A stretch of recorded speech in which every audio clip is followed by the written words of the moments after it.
गुरु वह है जो अपने अंदर के प्रकाश से हमारा ज्ञान मिटा दे।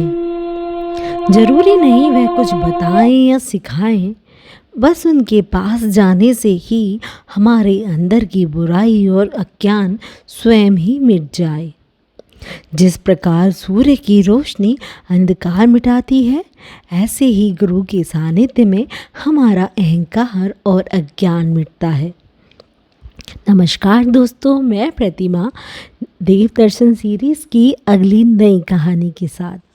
कहानी का टाइटल है Eklavya, the power of self learning. कहानी पसंद आए तो please like and subscribe my channel और अपने फ्रेंड्स के साथ ज़रूर शेयर करिए। कहानी कुछ ऐसी है। नन्हा बालक एकलव्य शिकारी का पुत्र होने की वजह से जंगलों में घूमता रहता था। वह जन्म से ही निर्भीक, निडर और साहसी था। वह अक्सर अपने पिता के साथ शिकार के लिए जाता था। एक बार एकलव्य हस्तिनापुर के जंगल में घूम रहा था। वहां उसने देखा कई राजकुमार बालक अस्त्र शस्त्रों को चलाना सीख रहे हैं। देखते देखते उसकी नजर गुरु द्रोण पर पड़ी। वो अर्जुन को धनुष बाण चलाना सिखा रहे थे। उसे देखकर एकलव्य के मन में भी धनुर्विद्या सीखने की इच्छा हुई।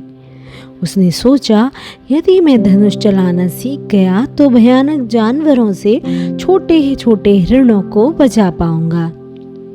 वह अपने पिता के पास गया और अपने मन की इच्छा बताई, पर वह इतना उतावला हो गया था कि पिता की बात सुने बिना ही दौड़कर गुरु के आश्रम में चला गया। आश्रम में जा एकलव्य ने गुरु द्रोणाचार्य को प्रणाम किया और कहा, हे गुरुवर, मैं आपसे बहुत प्रभावित हूँ और अन्य बालकों की तरह मैं आपसे धनुर्विद्या सीखना चाहता हूँ। परंतु उन दिनों यह नियम था, जो गुरु राजकुमारों को शिक्षा देगा वह अन्य किसी जनजाति को शिक्षा नहीं दे सकता, जिससे राजकुमारों को सुरक्षा के लिहाज से बेहतर बनाया जा सके। गुरु द्रोणाचार्य एकलव्य को देख ही उसकी प्रतिभा समझ गए थे, परंतु वचन से बंधे होने के कारण उन्होंने कहा, बालक, तुम बहुत साहसी दिखाई देते हो, परंतु यहाँ सिर्फ राज परिवार के बच्चे ही शिक्षा ग्रहण करते हैं। मैं तुम्हें नहीं सिखा सकता। एकलव्य निराश होकर आश्रम से लौट गया। वह रात भर सो नहीं पाया। उसके मन में, उसके दिमाग में गुरु द्रोण अर्जुन को धनुष बाण सिखाते हुए का चित्र घूम रहा था। प्रातः भोर में उठकर एकलव्य तुरंत जंगल की ओर गया और वहां जाकर उसने मिट्टी से गुरु द्रोण की प्रतिमा बनाई। उसके पिता ने उसे पेड़ की शाख से धनुष और बाण बनाकर दिए। वह रोज गुरु द्रोण की मूर्ति की पूजा करता और उनसे आज्ञा ले धनुष बाण चलाने का प्रयत्न करने लगा। वह छुप छुप कर गुरु द्रोण को देखता और सीखता कि वह किस तरह सिखा रहे हैं अपने शिष्यों को, और फिर सारा दिन अभ्यास करता। उसे ना तो भूख लगती, ना ही वह अपने लक्ष्य से विचलित होता। सारा दिन निरंतर अभ्यास में लगा रहता। एक दिन एकलव्य धनुष बाण चलाने का अभ्यास कर रहा था। तभी एक कुत्ता वहां आकर भौंकने लगा। वह जोर जोर से भौंक रहा था। इससे एकलव्य अपने लक्ष्य पर निशाना नहीं लगा पा रहा था, तो उसने बाणों से कुत्ते का मुंह कुछ इस तरह बंद कर दिया जिससे वो आवाज ना कर पाए। परंतु इससे कुत्ते को किसी प्रकार की कोई हानि नहीं हुई। वह कुत्ता घूमते घूमते गुरु द्रोण के आश्रम में पहुंचा। वहां सब राजकुमार और स्वयं गुरु द्रोण आश्चर्यचकित रह गए और सोच में पड़ गए, इतना निपुण धनुर्धर कौन हो सकता है। वे सब कुत्ते के पीछे पीछे स्थान पर गए जहां एकलव्य अभ्यास कर रहा था। गुरु द्रोण ने एकलव्य को प्रयास करते देखा और पूछा, बालक, तुम कौन हो? अपना परिचय दो। तब एकलव्य ने सिर झुका गुरु के चरणों में प्रणाम करते हुए बोला, व्याघ्र कुमार एकलव्य का प्रणाम स्वीकार कीजिए गुरुदेव। तभी अर्जुन आगे आए और पूछा, तुम गुरुदेव के शिष्य कैसे हो सकते हो?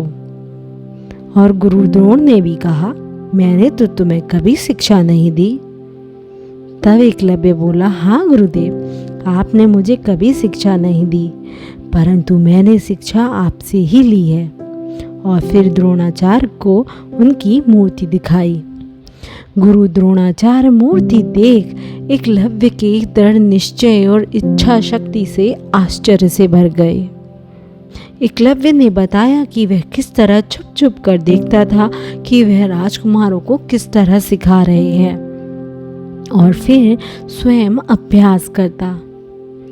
गुरु द्रोण बोले, तुम तो एक तेजस्वी धनुर्धर दिखाई देते हो। यदि मैं तुम्हारा गुरु हूं तो गुरु दक्षिणा नहीं दोगे? एकलव्य ने कहा, गुरुदेव, गुरु दक्षिणा में आप जो चाहे वो मांग लें। गुरु द्रोण ने अर्जुन को सर्वश्रेष्ठ धनुर्धर बनाने का वचन दिया था, तो वह किसी और को महान धनुर्धर नहीं बना सकते थे। गुरु द्रोण ने गुरु दक्षिणा में एकलव्य से उसके दाहिने हाथ का अंगूठा मांगा। बिना अंगूठे के कोई भी व्यक्ति धनुष बाण नहीं चला सकता, परंतु एकलव्य ने मुस्कुराते हुए बिना एक क्षण गवाए अपने दाहिने हाथ का अंगूठा काटकर गुरु द्रोण को भेंट कर दिया। गुरु द्रोण ने सारा दोष अपने सिर ले अर्जुन को महान धनुर्धर बना दिया। यह कहानी हमें सिखाती है, यदि एक गुरु चाहे तो किसी को भी महान बना सकते हैं। और दूसरा, हमें अपने गुरु का हर हाल में सम्मान करना चाहिए। अगर हमारे अंदर कुछ पाने की चाहत है तो केवल अपने लक्ष्य को निरंतर प्रयास से पाया जा सकता है। कहानी पसंद आई है तो please like and subscribe my channel and don't forget to share with your friends and family. Bye bye.